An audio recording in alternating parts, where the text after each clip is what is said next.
Good evening, ladies and gentlemen. Welcome to Fifth Quarter Show. This is Week 7 edition, and as always, Adam Baker joining me. And we got some highlights to talk about, as well as some young folks to recognize. Absolutely. And as always, man, this is the most exciting part of the show for me, so let's jump right into this.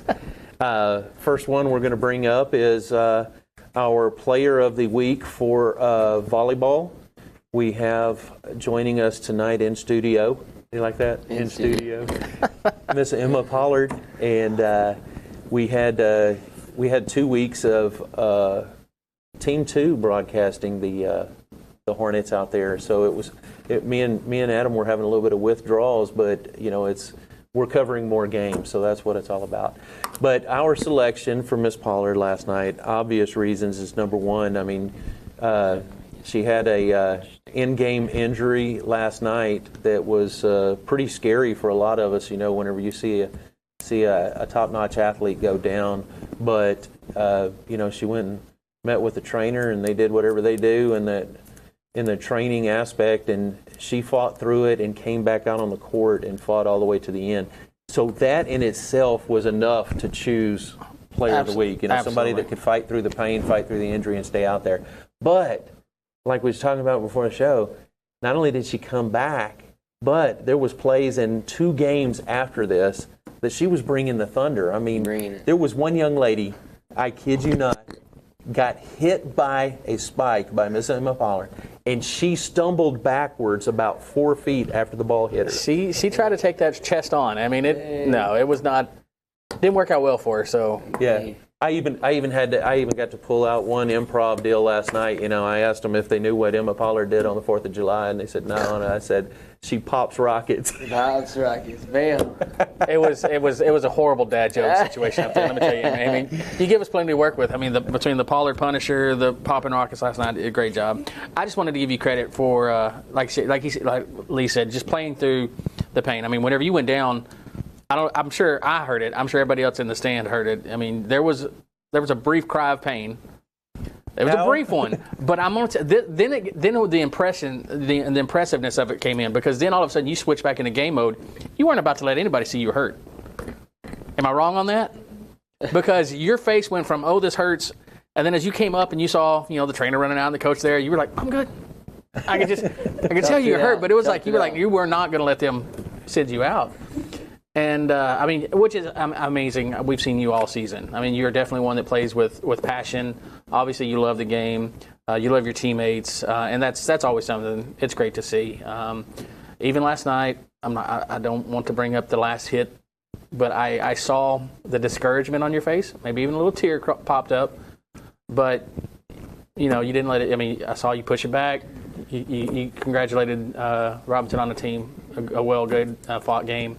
Then you went out in there to supporting your teammates and everything. So I just love watching all of y'all play. A bunch of you ladies, so a lot of passion, a lot of good stuff over there. So y'all got a good thing going. Well, I got to say, I've talked to Coach Weber quite a bit the last couple of weeks, and I've heard about her leadership skills and how she's really taking ownership. And a couple of the girls on the team are really taking ownership, and their leadership is what's really kind of propelling them. Had a real fun last night, but their leadership and their player-led stuff is really doing a good job. So congratulations. Thank you. Well, and on top of that, one last thing before you leave is big game Friday night. Mm-hmm. Is there retribution due? Yes, because the last time we faced them, it went close. We thought we was going to go 5 sets in that series. So maybe we can go finish this in 3. What do you think? Yeah, and congratulations on you and the team for 22. Yep. 22 consecutive years. That's impressive. Yeah, very impressive. Thank you very much for joining us tonight. All right, Mr. Baker, you're up. Oh, am I first? Up? Do I get to go number 1, the top guy there? Yellow. Oh, fine. All right, Mr. Watts, come on out. Dylan Watts. Dylan Watts is joining us tonight. He's becoming a frequent flyer on here. He is. Dylan's one of our impact players this week. Recognized he had 6 solo tackles, 3 assists, 9 total tackles, and 1 tackle for loss. So big game. Obviously had a couple good hits. We were yelling out your name. Good job. Congratulating you from the press box. So Dylan's kind of making yourself known. You feel a little bit more confident out there on the defensive side? Yes, sir. He is, and he's working hard. He's that one one of our safeties, and we ask a lot of those guys. Yeah. And especially what Lorena did. They ran a lot of different formations. We had a lot of different things we had to do. And they did a great job communicating. So Dylan's a kid he's becoming a solid player for us every Friday night. Well, here's one of the big things. This coming Friday night, I hope that we can see you here next week, and I want to see a lot of powder blue on the helmet. There you go. What do you think? There you go. Is there anybody you want to give a shout out tonight? My mom. Your mom. That's oh, nice. my gosh. All right, I so love it. I've challenged the other guy. Before you go, I've challenged the other guy that's been here about getting him in a pick six. I want a sack next week. Can you give me one of those? Sir. All right. I want to see it. Thanks, Dylan. Oh, this is another one of your favorites. Oh, here. I'm going to let you announce him, but yeah, he's definitely one of my guys. Go ahead. I'll get to You this get it. one. I'm Come gonna on get out, it. Xavier. Mr. Clater. Xavier Clater. I can't tell you how many times during the broadcast, whenever we're defensively on the field, I mean, Adam's just begging and clucking for a Clater play. Yeah. He wants to see one. He wants to see Clater bring the heat, man. Z plays at a different speed. I mean, he really does. Absolutely. And he's worked extremely hard to get there. And when the ball snapped, I love watching him really how he'll come underneath a block and go make a big tackle, or he'll chase him down from the backside. He's one of Absolutely. the best guys we have at that. It's because he plays fast. He plays so fast. He's worked hard to build that speed up. I'm really proud of Z and his work. Definitely. Well, good job. We enjoy watching you, especially whenever you're creating havoc in the backfield, coming on them speed rushes and stuff. It really makes it exciting for the folks at home too. We get text messages in about him whenever he makes those big plays. Z makes big plays, man. He Yeah. does. Speaking of this week, Z, you had 6 solos, 3 assists, and 9 total tackles there. So would have been a lot more. They ducked out on you a couple of those. But that quarterback definitely he was looking for you. You definitely got in his head. And I've said it before. You've got a wicked first step, and like Coach said, I mean, you're able to duck underneath some of those blocks on the side. So good job. There was one play that I know good and well. I saw him come off the line, and if you had one of those track camera eyes and stuff, his reaction time from the snap to coming off the line and getting into the backfield had to be a .00 nothing. No, it's very. You better get some on him. You better block him, because if not, you're not gonna have very much time. Yeah. Well, congratulations, man. We appreciate you coming out and joining us tonight. Next player, Grady Keaton. He's making it back. I think he made it early in the year. Now he's back. Yeah, early in the season. Now he's back. Freshman gentleman making his way up here. Freshman, correct? Freshman. That's what I thought. Grady, Don't great. look like a freshman. He's still got that freshman face. I mean, he got some height of a non-freshman. But, hey, Grady, great job. This game had the 1 touchdown reception, correct? Had 3 receptions for a total of 103 yards. So Brother to brother, man. From Big Brother throwing to you. So backyard football help out with that, or just good coaching? A little bit both. Oh, come on, your coach is right there. Solid answer. You got a dad as a coach, so you got. Okay, we'll let you slide down. Well, Yeah, I'm good telling job. you what, we definitely had to recognize, because to have that kind of yardage and a touchdown and stuff just on 3 catches, that's good focus, good concentration, and stepping up whenever the team needs you. And we're going to let the folks know at home. No, Grady is not invisible, but he's wearing a green shirt with a green screen background, so it looks like a head floating in the middle of the screen. That's just his head floating on the field right now. All right, Grady, thanks for joining us, and congratulations on your Good job. your game there. All right. Last, but is there one person left back there? We There's haven't called one. out yet. Hey, Mr. Phillips, will you please come around front? I'm not acknowledging him because I still haven't got my pick 6, so I refuse. Hey, Whole closet full. it's almost getting to a point where it's finding hard things to say that's something new, but 27 tackles, 4 pass breakups on the offensive side, 6 catches for 73 yards, and a touchdown. Is there anything on the field he doesn't do for you, Coach? Well, and to say this, Grady's big plays that he had, Amos was a big part of that blocking. Oh, absolutely. He did it. We did a heck of a job, him and Jack, and I think Clark was in on one of them, did a heck of a job blocking on the perimeter and allowed Grady to, we just both throw the ball in the flat and go get 40 yards. That didn't happen without those guys blocking. So that's something we can definitely add to his resume tonight, as he blocked well. But, 27 tackles, I mean, it's hard to do. And he continually shows up. It's one of those deals that, as a coach, you're charting it because each coach charts their position. Mm-hmm. And I had a couple of, when I coached the Mooney brothers, like, hey, somebody else check this because somebody's going to be like, there's no way. And so, Coach Ubik said the same thing. He's like, somebody look at this because just make sure I'm not miscounting. And 27 is a heck of a night on the football field. It really is. And you just, Amos, I'll be honest, it's impressive watching you play because you just find yourself there. I don't see how you get there. I mean, there's some plays that it's opposite side of the field away from you, and yet whenever the bodies come off the pile, I'm like, there's number 10. How did he get on the bottom? Where did he come from? He was just getting blocked on the other side of the field. I mean, it's impressive. You just find yourself in the way. I mean, obviously, I thought he was on the sideline. I'm like, how did he get in that tackle? And it is. I mean, it's that football awareness is really it's impressive to see. I mean, because you're finding yourself in the right spot. Obviously, some good coaching, getting you coached up this year, and the progress you've made from the first of the season through now has been impressive to see. Are you feeling more comfortable with that, or how's that coming along? How what would you attribute that to? Able to read it faster is different than Mike was last year. Okay. Well, out of all your visits here this season so far, All the visits. Yeah, all of the visits. I want to point something out to you. I don't know if you've thought this far ahead yet or not. You know how high you're setting the bar for next year, right? just throwing that out there. You have to think about that. Yeah. Anyway, congratulations on being Player of the Week, man. We appreciate you coming out. All right. Coach is in the hot seat now. Here we go. All alone. Well, real quick, I just want to Coach can probably remember. I'll let you go ahead and say it real quick. Prior to the game, nobody got the trivia question right. Nobody got it right. So go ahead and tell them what the correct answer. Cole Cooper. Now, we did have some folks that answered it right during the football game because we asked it again, man, and they were blowing it up. Oh, yeah. Still had a ton of wrong answers. Really? I even had a Torian Henderson. Yeah, Torian didn't do that. That was Colt, man. And they were driving, too. It was almost like on the 10-yard line. I remember like it was yesterday. It was a big play, man. It was a big play. But anyway, that's what the trivia question was. And then I had a ton of people said, man, they love the trivia questions. Keep them coming. They're fun, So we'll keep that coming for you. Real quick, we're going to just go through the sports news for the past week, which is a lot. Oh, my gosh. There is a lot of words on this page. Why did you give me the big paragraph? Because you read better than I do. We'll see about that when I get there. Speaking of sports in the news, Thursday's results. Football, GHS, the scores, JV Black tied Lorena 27-27. JV Gold lost to Lorena 35-0. JV White lost to Lake Belton 22-14. Good to see y'all reaching out.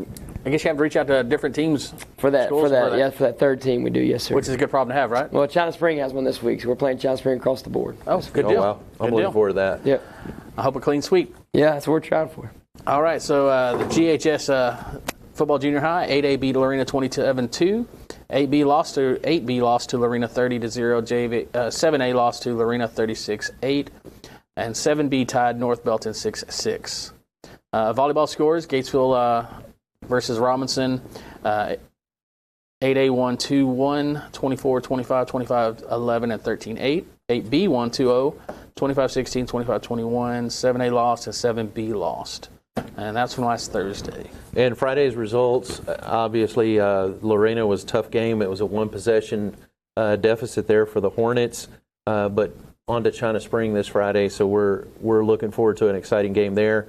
Volleyball, varsity defeated Lorena 3-1. It was a really exciting night for the varsity girls there in a 25-22, 25-23, 19-25, and 25-20.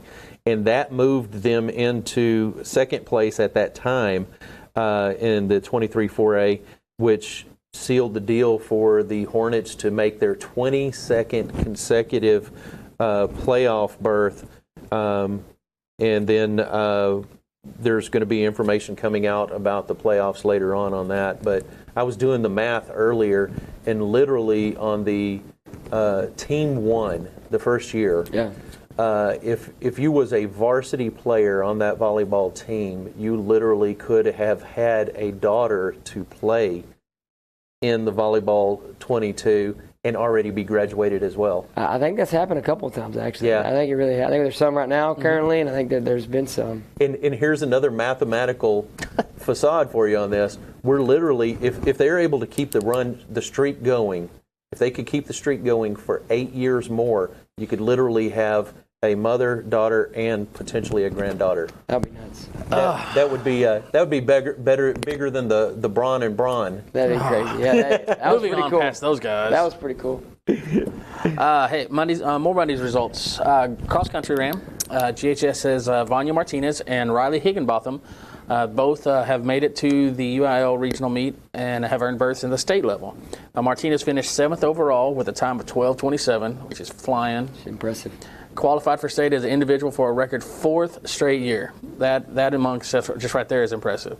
Higginbotham came in 11th with a time of 12:34 to also gain that spot in Gatesville's for her state berth. GHS finished 12th overall out of 22 teams. Other Hornets results: Brooklyn Wallace 118th with a 15:09. Lana Taylor 128th with 15:25. Elliott Schoaf 154th 16:39. Aubrey Gilson also participated but did not qualify there. So that's a total of 100 out of 162 runners. So good job with the ladies cross country. And then the boys cross country, GHS finished 13th overall at the UIL Class 4 regional meet. And best finish for the Hornets was provided by Jack Armstrong, who came in 32nd overall with a time of 17:18. Other GHS results: Cameron Thompson, 59th, 17:52. Charles, is that McLeod? McLeod, 79th with the 18:22. Malachi Oliveira, 88th with the 18:35. Jason Moogie, 106 with the 18:59. Roman Wallace, 116th with the 19:15. Mason, how do you say that last name? M-I-G-H? Yeah, Mason Emick, yeah. Yeah, the 134th with the 20:03. And there was a total of 179 runners in that race. All right, some more Monday results. Tennis lost. JV lost to Whitney 13-5. Volleyball junior high scores versus China Spring. 8A lost. 8B won 2-1, 26-24, 20-25, and 15-10. And then JV A won 2-0, and then JB 7B lost. And last night, varsity volleyball game here. Man, what an exciting night. We were in attendance for that, and they went the full 5 sets. Unfortunately, we did lose to Robinson 2-3. It was a 14-25, 25-18, 14-25, 26-24. That set right there was a tremendous come from behind, battle it out to win and take it to the 5th set, which ended in 10-15 in district play. And then we're headed to China Spring Friday night, and that game will be televised on Hornet Broadcasting Network. Speaking of that volleyball, those tickets for that game will have to be purchased online. There is a link for that on the school's website, but you'll have to go through that to get that. Football tickets for the varsity football game for China Spring is online as well. Yep. And then that'll be the same thing for the football tickets for the junior high game on Thursday. So all of those have to be purchased online. So they're going to be recording a lot of clicks, huh? Links are posted, and we post it again. So. Yeah. So check it out. It's on one of the Facebook pages, I'm sure, if not the school's page. So it's out there. Make sure you check that and get that done.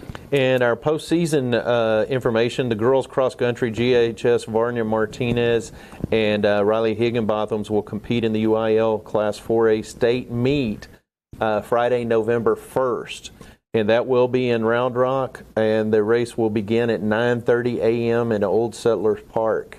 And this marks the 12th year in a row that GHS has advanced girls and or boys to runners in the state competition. That's impressive. Yeah. Impressive. Speaking of playoff berths, once again, girls volleyball making it their 22nd, which we've talked about. That'll be they'll be sitting 4th or 5th against an opponent from District 24, 4A. Date and site to be determined. So once we find that out, we'll let everybody know. And obviously, Hornet Broadcasting will be there, but just a reminder to folks that will not be on the Hornet Radio YouTube channel. That will be on the NFHS channel, and that is all done in agreement so that we can bring Hornet playoffs to the Hornet fans at home. One other thing that I want to point out, it's kind of a sports partnership, but band is going to be going to C.H. Collins Athletic Complex on November 2nd and marching at 10:45 a.m. for a chance and opportunity to go to state. They're going to advance the top 5 out of that. And the Hornet Fighting Marching Band has been doing a fantastic job. We went and saw them Saturday at their competition after film. I took the guys over there and watched them, supported them, and they did a heck of a job. They got all ones, and I remember Sanchez has been on them because, I mean, the run they've had is impressive. And, well, for folks that are non-band associated, ones are the best you can get. Yeah, it's top notch, best you can get. They were at the volleyball game last night, and we did get some filmed footage of them during the game and stuff, so that was really exciting.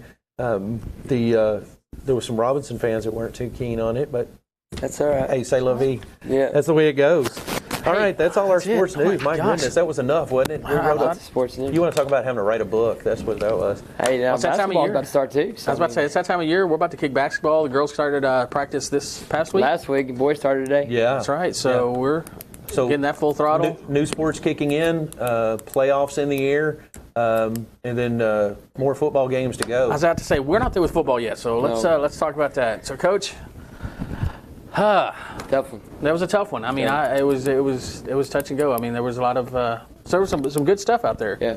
A lot of tough stuff to be proud of. No, a lot, and that's what this district is every night it's a battle. And so I thought our guys went out and played well. We made some mistakes early on that cost us. And then, you know, they have some really good players. That defensive tackle going to Baylor is a really good player. Is he? And he made some plays that, you know, we thought we could get around him, and he just made some plays. And they had a really good scheme. They did some stuff to us that we hadn't seen in the first half. We made some adjustments in the second half, but you know, kudos to our guys of our run game against stuff. So we were able to come out and throw the ball. I think Garrick threw for over 20 yards and a couple of touchdowns. Amos a big part of that. Obviously his brother Grady a big part of that. But in the end, you got to make that field goal in the first half. That's a big one. And then, you know, we gave ourselves a chance to win. That's what we won every Friday night. Is the ball in our hands where we have a chance to go win. We got to execute. Our defense gave it to us. And offensively, we just couldn't put it in there in the end. So. Well, I don't think that anybody on your staff, including yourself, went into district expecting any kind of cakewalk whatsoever. There's zero because cakewalks. when we looked at our schedule, I even looked at it and I was like, wow, this has got to be one of the toughest schedules. I think everybody in our district, there's like 97 Division II teams. Everybody in our district's in the top 35, including us. So, yeah. I mean, it's and there's gonna be some more dog-eat-dog games this week. You know, we got one versus China. You got Robinson versus Vega, which is a top 10 matchup. Absolutely. And so it's and Arena Conley. I mean, that's a big time playoff implication game. So there's a lot of big ones. There's a lot on the line this week. A lot on the line. But you got to do your part. What are we looking at on Friday against China Springs? Very, very good football team. I mean, record does not show. You know, I think they're 1-6, but they've played a very tough schedule too. Yeah, it's hard as their run they've had to find games, and so they played a tough schedule. And they've been neck and neck with some really good football teams, and so we got to work it out for us. We do. They do a really good job. They have a good quarterback. They run the ball extremely well. Do a lot of good things offensively and defensively. Now, last week we played some size. They are big up front, but they're really fast, and they move a lot. They do a good job, and so we got to work it out for us. But it's going to be one of those games. It's going to be a neck and neck game. I don't think I've ever been over to that stadium and not played a neck and neck game. You know, it's there's a lot of good memories over there, a lot of bad memories over there. So it's good to go back and play. And that's what I tell our guys all week. You know, this is what you want. You want opportunities to go play good teams. You don't want cakewalks. You know, it's not our program's at a point that we want to go play good teams. And we took a good team to the wire Friday night, and they just found a way to win, and we didn't. And so we got to continue to overcome that hump and go find a way to win Friday night. So China Spring, if I looked at the stats, are they going to be more? They're going to air it out a little bit more on us? They do. They kind of do what they have to do. Yeah, that's what makes a good team. And Coach Beatty and his staff are really good coaches. And so, you know, there's been games that they've lined up and ran it all night long. And then there's been games that they've been able to air it out and throw it around. And so we got to be ready for everything. Their skill positions very, very fast and well coached. And so, you know, We've put together a good plan, but it's all about going to execute and then give ourselves a chance to win in the end, and we got to go make the plays to win the game. I think another one of the things that I was looking at in kind of scouting videos that I was watching, true to form, China Spring does have some good size on their team as well. Yeah, Well, looking at this season, that was, they had the good quarterback last year that went ended up going to UNT, and so everybody kind of knew skill-wise they were going to replace a lot, but they were going to lean on their offensive defensive line, and I think they've done that all year. They're big up front, but also can move, and that's the worst. That's the worst kind. They're big and also can move. That's tough. But we got some good D linemen, and we got a good box. It's done a good job all year, and up front our offensive line is not the biggest, but they play their rears off every Friday night, and so we got to go try to find a way to keep the game, one-score game at half, and then come out second half and try to find a way to win the game. Let's see. We've got some guys on our line too. We had a block this past week. I want to say it was Pollard, but he just came out and just leveled a man. We were just watching film today, actually. Caden Kaufman pulled him around one time on Buck, and he puts him on. That's right. That's who it was. And he puts him on the ground, and then finished him again, and then I think he finished him Yes, again. and we did get kind of excited about that and bring that up. Yeah. And, we brought out our impact players and so forth for the game as well as our players of the week, but there was a couple of people, that I wanted to mention that, was kind of on the fence on and everything, but I think that, I guess in the realm you call it honorable mention, we had 4 sacks in the game. Yeah. We had Nielsen came up with a sack, Kaufman, Mills, and Hendricks. Yeah. So, that was 4 guys right there that, I was like, oh, man. Big sacks, too. Our guys are doing a good job stepping up. You go back to the Vega game, we got 2 sacks on 4th down when they're dropping back to pass, and then we got another big sack on 4th down the other day. But I told everybody at the beginning of the year that was our most athletic group, our defensive line, and so it was good. Like I said, there was what didn't end the way that we would want it, obviously, but there was there was some good stuff. That was always good stuff. We just got to find a way to win those games.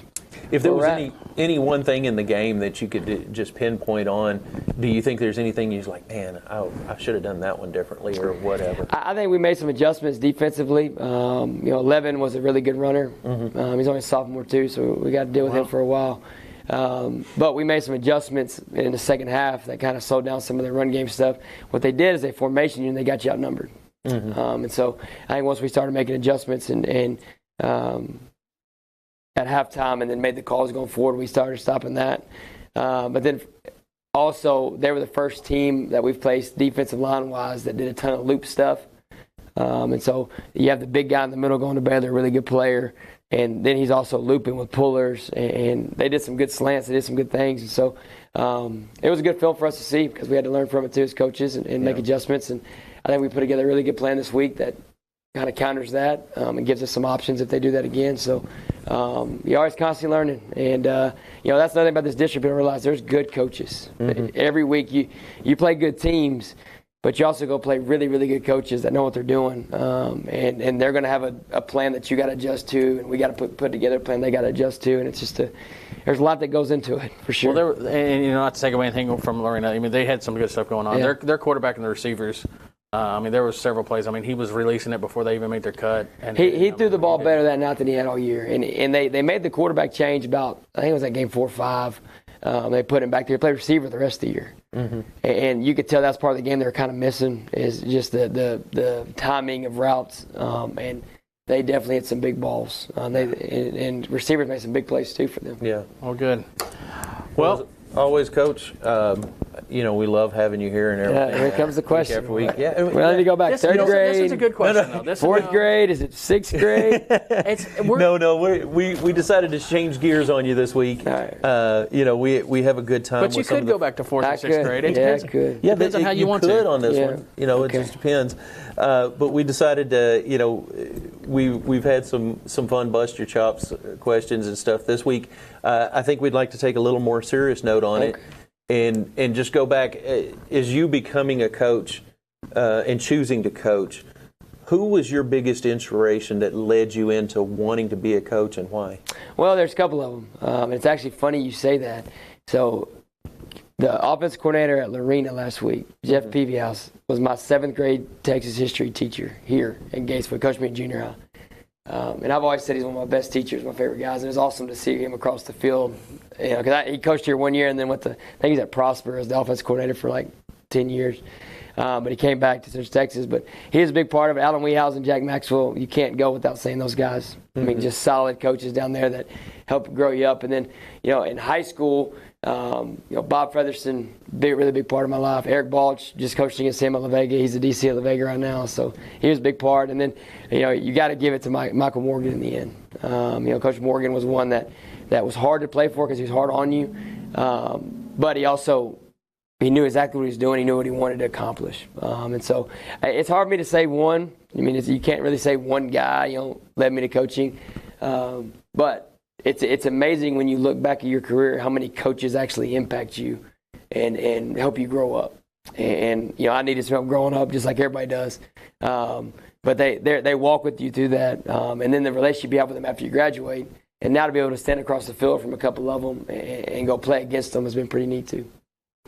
Well, that's awesome, and that's a really good answer. I like the in-depth insight that you had into what, why, and how.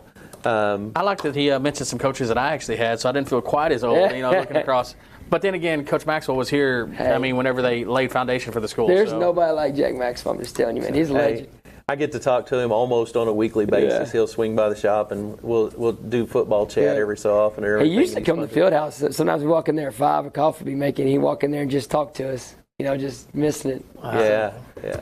Well, thanks for joining us again tonight, Coach. And tune in Friday night. We'll be bringing you 2 games: volleyball in China Spring as well as football in China Spring. Adam and I will be covering football, and Jacob and David will be covering volleyball. And we're looking forward to the sweep, right? That's what we're looking forward to. Just try to find one more point they do every game. So I'm trying to do, so. A sweep, one touchdown, 1 point. I'll bring the broom and dustpan for you. I don't care. We'll do it. All right. As